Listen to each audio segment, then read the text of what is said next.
pour pouvoir déloger IB. Non, le soutien moral auquel je fais allusion, c'est quelque chose qui est instinctif. Moi, je suis un défenseur de la cause noire. Et non, le noir,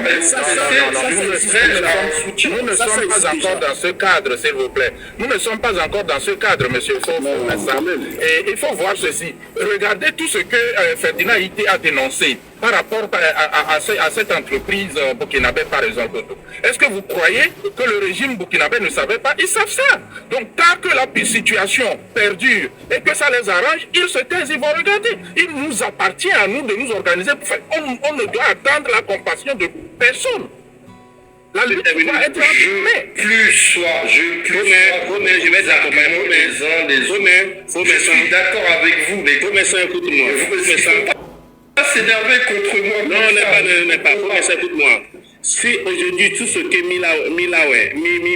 Milaway dit, Créaïté dit, la légende dit, Maknda dit, si la population togolaise s'élève aujourd'hui, tu vas voir sur tous les panels du monde entier, des panels, qu'il y a quelque chose qui se passe au Togo. C'est ce que les Burkinabés, ils ont eu. C'est ce que les Maliens, ils ont eu. C'est ce que les Sénégalais, ils ont eu. Aucun Togolais n'est parti au Mali pour lutter. Aucun Togolais n'est parti au Burkina pour lutter. Mais quand ils ont commencé, tu as vu qu'il y a les Togolais qui ont ouvert le panel. Les Maliens qui ont ouvert le panel. Donc, les Togolais, nous les frères Togolais, on doit se lever. Quand on va commencer à combattre ce régime-là, eux tous, ils vont vers le panel pour voir ce qui se passe là. Et ça va de loin.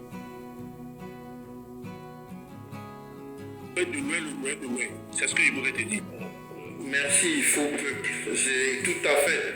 Parce que aujourd'hui, on sait que ces peuples-là, ils sont au courant de ce qui se passe au Togo. Et je ne pense pas que ce soit quelque chose qui les laisse indifférents. Quand bien même qu'ils ne prendront pas les armes, ils vont dire on va tous aller se ranger derrière le peuple togolais. C'est de ce soutien moral que je parle. Je dis pas autre chose. D'accord. Monsieur Messon, c'est ce que j'ai expliqué aux Zozo, par exemple. Quand Ferdinand Ité a dit, et moi aussi je l'ai repris derrière après, j'ai dit la même chose, qu'après une révolution ou pendant une révolution, il peut y avoir des dégâts collatéraux.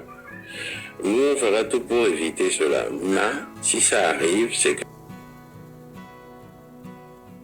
que ça aurait été dit. Si on leur dit, par exemple, d'arrêter de prendre parti pour la dictature en place, dès que le peuple retrouvera sa souveraineté, ils seront jugés. Ils seront traînés devant les tribunaux. Ils perdront leur honneur. Ils seront jugés pour haute trahison. Par exemple, c'est un exemple que je donne. Les oiseaux me répondent, non, je n'ai pas à dire ce genre de choses, mais c'est des faits. C'est calqué sur des faits. C'est au même titre que je dis au pays de l'AES que si vous continuez à soutenir une dictature en place à cause de vos intérêts, on n'a même pas à l'expliquer. Faut les gens, tout dit, ton exemple, il est absolument parfait. Pourquoi? Regarde la relation qui existe aujourd'hui entre le Bénin et le Niger. C'est des faits. C'est des intérêts. C'est que le Bénin défend ses intérêts, le Niger défend ses intérêts. Voilà. Et ces pays qui étaient proches hier sont dos à dos. Voilà. Ça, je le conçois que ça peut arriver. Il n'y a pas de problème. Voilà. Maintenant, on me reproche de le dire. Et écoutez, prévenir vaut mieux que guérir. Et après, on verra. Sachez que les gens, que ça va changer. Je resterai toujours ferme là-dessus quand il s'agit de souveraineté. Ils le savent déjà que ça va changer les rapports. Si le pouvoir tombe, les rapports vont changer. Ça, c'est fondamental. Et c'est inévitable. C'est ça même la politique. Et on suit tous l'actualité de l'AES. Il y a la société canadienne qui exploitait l'or au Mali. Quand la junte est arrivée au pouvoir, ils ont dénoncé le contrat qui existait entre le Mali et cette société. Alors, Qu'est-ce qui s'est passé? Attendez, c'est pas une junte. Voilà, attention à vos mots, monsieur Vincent. Non, attention, non. Il faut faire une pause là-dessus et corriger ça en même temps. Ce n'est pas une junte qui est arrivée au pouvoir. Il faut arrêter ça, s'il vous plaît. C'est très important. Pour moi, c'est pas une junte. Il y a des gens qui disent ça, notamment les Occidentaux. Je crois que... c'est pas moi qui les appelle comme ça. Mais ça, je il ne vais faut vous pas descendre. répéter ce qui n'est pas bon. Si ça continue, je vais vous descendre. Bon, écoute les gens, attends. Là déjà, c'est risqué de reprendre les mêmes éléments de langage de la France-Afrique là, que c'est la junte et tout, de colporter ce que disent les médias France-africains. Bon, mon gars, moi je veux revenir sur ton histoire de, soutien moral des peuples. Au Togo, on a des Nigériens, on a une grosse communauté de Nigériens. On a une grosse communauté de Maliens. On a une grosse communauté de Burkinabés qui font du commerce, qui vivent avec nous, qui se sont mariés avec des Togolais, des Togolaises, qui ont des enfants, qui vivent au Togo depuis des décennies. D'accord? Il y a certains qui sont là depuis peut-être 2 ou 3 générations même. Ok? Vous pensez qu'ils ne sont pas au courant des réalités que vivent les Togolais? Vous pensez vraiment que ces gens-là ne sont pas au courant des réalités que vivent les Togolais sur leur propre territoire? Alors, quand est-ce que va se déclencher ce soutien moral que vous attendez tant là? Ou bien c'est moi qui rêve? Il y a des gens qui sont dans les pays depuis. Vous savez, il y a une chose. Il faut pas. Attends, laisse-moi finir. Donc, là où je veux arriver, c'est quoi?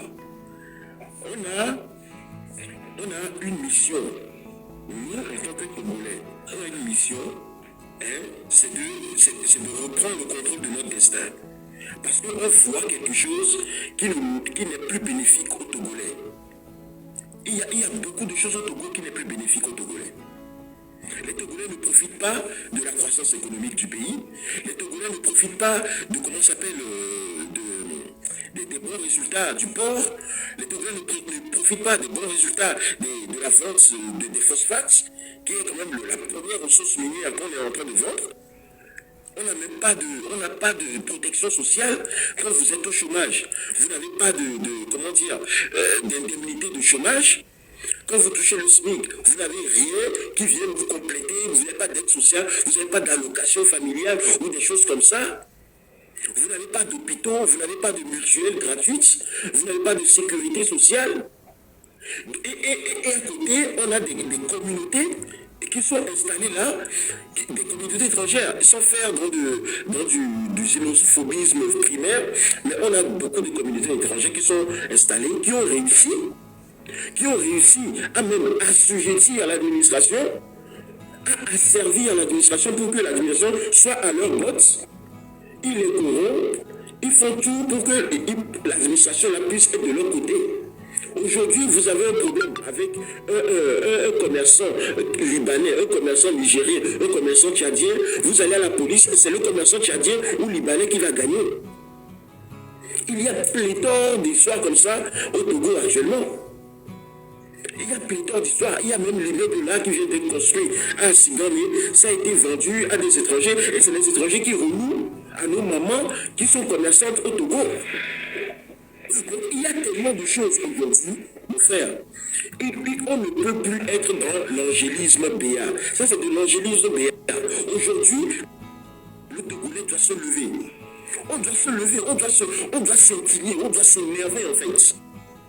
Je suis d'accord, il faut dire. Mais je suis étonné que vous doutez de ce que je pense. Je suis là tous les jours à ressasser les mêmes choses. On dit que je suis trop vindicatif. Mon frère, tu as vu les images des Burkinabés quand ils se sont levés pour chasser le gars là, de Comparé. Tu as vu les images des Burkinabés qui sont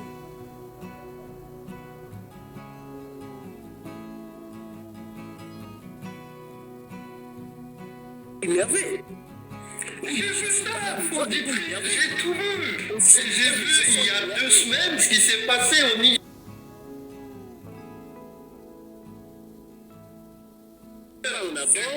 Parfois, j'ai l'impression qu'il fait 2 pas en avant et 3 pas en arrière. Moi, ça me surprend. Non, du tout. Ma ligne de conduite ne varie pas. Elle n'a jamais varié. On m'a accusé de Zozo il y a 2 semaines. Je sais pas. Ma ligne de conduite n'a jamais varié. Jamais. Je suis toujours sur le même niveau. Je défends toujours la même cause. Et je suis étonné que ce soit ceux qui, me semble-t-il, me connaissent le mieux ma posture, qui mettent en doute cette même ligne de conduite arrivée à un moment. Je ne comprends pas. Je tombe des nues. Comment?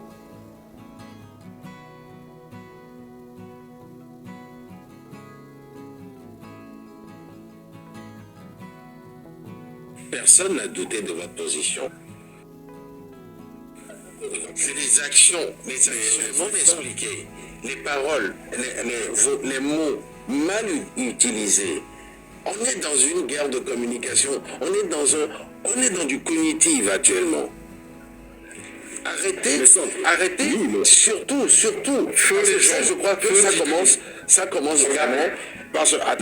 Mais sans, moi quand je ne suis pas d'accord avec toi sur le fait que tu fasses appel au soutien moral et que tu défendes mordicus cette idée-là, je ne dis pas encore que tu es un zozo. Il faut pas mélanger les choses, il ne faut pas extrapoler ce que j'ai dit. Non, je n'ai pas dit que c'est toi qui avais dit ça. J'ai dit on m'a accusé de ça il y a 2 semaines. Je n'ai pas dit que toi tu m'avais accusé de ça. Mais qui t'a accusé de ça il y a 2 semaines? Personne ne t'a accusé de ça. Qui? Mais Qui t'a accusé? Il y a eu des discours sur nos panels. On a vu faux message chez les réseaux, il est en train de faire retourner le cerveau, je sais pas quoi. Mais ça, c'était des faits, non? Attendez, monsieur Messon. C'était des faits que les gens ont narrés. Vous voyez, c'est très important d'expliquer. Il y a une différence entre les faits et le fait qu'on m'accuse de zouzou. Alors, on va essayer de finir avec Sadjitri rapidement aujourd'hui. Monsieur Messon. Monsieur Messon. Voilà, monsieur Messon, voilà, effectivement, monsieur Messon, répondez aux questions que je vais vous poser rapidement, s'il vous plaît. Monsieur Messon, vous étiez sur un débat de Zozo, oui ou non? Oui. D'accord. Alors, si quelqu'un passe sur un panel et dit « Ah, j'ai aperçu Messon sur un débat des Zozos où il était en train d'essayer de les convaincre, d'essayer de leur expliquer. » Ou même, la personne va jusqu'à dire que « Ah, ce que Messon disait, apparemment, ce n'était pas clair. Ce n'était pas clair vis-à-vis de sa position. » Est-ce que cela fait de vous un Zozo? Non. Mais le fait de venir en discuter, ça pose déjà débat. Mais donc attendez, j'ai vu des commentaires pendant que j'étais sur ce panel. Vous m'avez donné la permission de vous questionner. Non, attendez. Vous m'avez donné la permission de vous questionner. Je vais finir avec ça en 1 minute, rapidement. Maintenant, monsieur Messon, vous y avez été. Des gens, vous vous êtes aperçu que les gens en ont parlé. Si vous n'en êtes pas un, ça fait 2 semaines que vous rabâchez la même chose. À un moment donné, on se dit stop, quoi. On ne continue pas là-dessus. Vous êtes un grand garçon quand même. Non, mais il n'en est pas un. Mais voilà, il n'en est pas un. Donc, depuis 2 semaines, je l'entends dire à chaque fois que des gens m'ont traité de zozo. Et c'est pas ça le débat. Les gars, je vois la virulence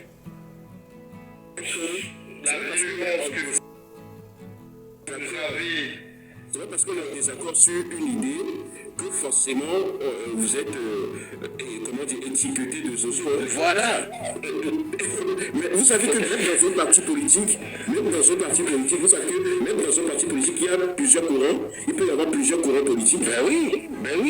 Nous, c'est les actions que les gens mènent après. Moi, il y a plein de choses sur lesquelles je ne suis pas d'accord. Mais jamais, je les mettrai sur la table. Monsieur Messon, nous, ce n'est pas, parce qu'on est dans une guerre de communication, ce n'est pas votre présence qui est sur un panel le problème. ou votre... Non, ce n'est pas ça le souci. C'est nous, c'est les actions que les gens posent qui nous intéressent. La manière dont les gens se comportent en débat, les mots qu'ils emploient. Regardez par exemple, cette action, elle est toute simple. Vous et moi, nous avons une divergence d'idées tout de suite. Et vous quittez ce live, vous allez dans le live de Choro, par exemple, qui passe son temps à nous insulter. Et vous êtes là, vous n'avez pas ouvert votre micro pour lui dire, écoutez, parce qu'il s'est mis à nous insulter. Vous êtes sur son panel, il se met à nous insulter, vous fermez votre micro, vous acquiescez.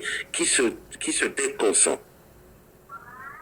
Pour moi, juste parce que nous avons eu une divergence d'idées, et que vous avez posé cette action, s'il te plaît, essayons de revenir au débat. Allez. Ça, c'est pas fact. Mais ça, je vais recentrer le débat. C'est un exemple que je donnais. Je vais recentrer le débat. D'accord. Mais ça, je vais recentrer le débat. Oui, il faut dire. Essayons de ne pas nous séparer. Oui, j'allais donner un exemple, Entre le Bénin et le Niger, regarde ce qui s'est passé il y a 2 semaines. On sait que aujourd'hui, politiquement, c'est une petite guéguerre entre le Bénin et le Niger. Le Niger ayant accusé le Bénin d'héberger une base militaire française. Ils ont fermé les frontières pendant quelques temps. Il s'est passé ce qui s'est passé, les frontières ont été rouvertes. Il y a 2 semaines, l'ambassadeur du Bénin au Niger a été à un événement pendant lequel il était amené à prononcer un discours.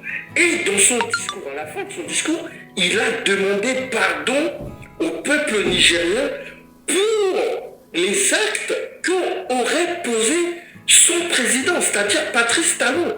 En moins de 24 heures, il a été rappelé par le président et déchu de son poste d'ambassadeur.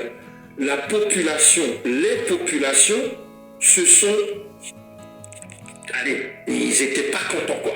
Ni d'un côté, ni de l'autre. Mais la réalité, c'est l'événement et c'est les sanctions qui sont tombées après. Il n'empêche que les deux peuples gardent l'un pour l'autre de l'affection. Mais au plus haut niveau de chaque État, la relation, elle reste tendue. C'est ça que j'essaie de dire. C'est pas parce qu'au plus haut niveau c'est tendu que forcément ça doit se diluer dans la population. Et il y a une différence entre les rapports entre deux peuples et les rapports entre les deux responsables qui sont au plus haut niveau de l'État. Ce que je veux expliquer. Demain, moi je suis d'avis pour dénoncer les accords qui existent aujourd'hui entre les pays de l'AES et le Togo. Pourquoi? Pour la simple et unique raison que ces accords ne sont pas dans l'intérêt du pays, donc dans l'intérêt des Togolais. Et vous, ce que vous défendez, et auquel je défends aussi, c'est que tous les accords qui sont signés entre le Togo et quiconque doivent être en premier lieu dans l'intérêt du peuple togolais. Et rien que ça, ça suffit à ce que je reste là où je suis. Je suis pour le peuple togolais, je suis pour le Togo et pour la souveraineté du Togo. Oui, il faut terminer ça. Oui, s'il y a quelque chose que je vais te dire, je comprends bien que tu es dans le bain comme nous dans le débat. Je vais dire ceci. Apparemment, en observant toute ton argumentation et tout, j'observe que tu es de plein pied dans le panafricanisme, alors que nous n'en sommes pas encore. Il faut se concentrer d'abord sur notre pays, chercher les voies et les moyens pour sortir notre pays de l'engrenage dans lequel il se trouve aujourd'hui. C'est le point focus qu'il faut retenir d'abord. Mais avant de penser au panafricanisme, le panafricanisme ne nous aidera pas encore dans cette situation. C'est ce que Monsieur tout à fait raison. Vous avez tout à fait raison. Au message, ce que vous avez dit, vous avez raison, mais il faut savoir que le train de la liberté n'est pas encore au pouvoir.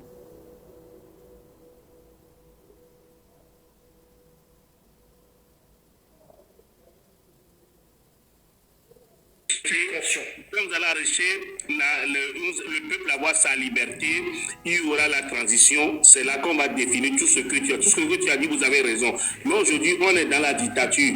Il y a la dictature seulement de forts et petits unis qui est au pouvoir. Donc, on ne peut rien faire en ce moment.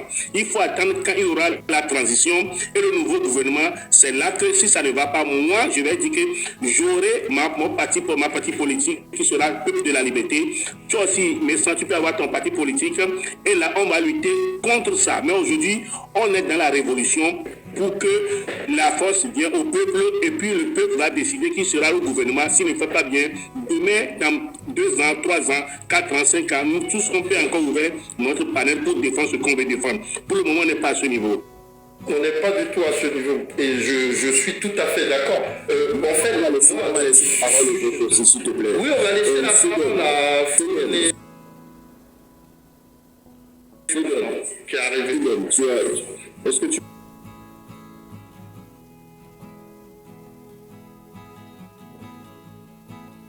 Il y avait Faux CDM d'abord. Est-ce qu'il y a des personnes qui vous Tapotez le live, les amis. Tapotez le live, s'il vous plaît. Et vraiment, le live de 21h, hein, et 3 Faux CDM, t'es là? tapotage. Vraiment, c'est pas bien, les amis. Quelqu'un peut faire Faux la CDM n'est pas là. Faux Faux Néma, vous êtes là? Oui, je suis là. Ah, excusez-nous, on s'est un peu tiré la bourre avec mes frères. Je suis là, mon frère, merci. J'allais parler, mais je savais que ça allait se régler. Puis, on voulait te laisser la parole. Désolé, hein, avec Faux Titri et Faux des gens, on s'est un peu renvoyé la balle. Mais ça, on n'a jamais douté de toi. Jusqu'à présent, là, les gens n'ont jamais douté de toi. Je pense que j'ai la parole, ou bien... Ok, allez-y, monsieur, merci. Je vous laisse. D'accord, merci.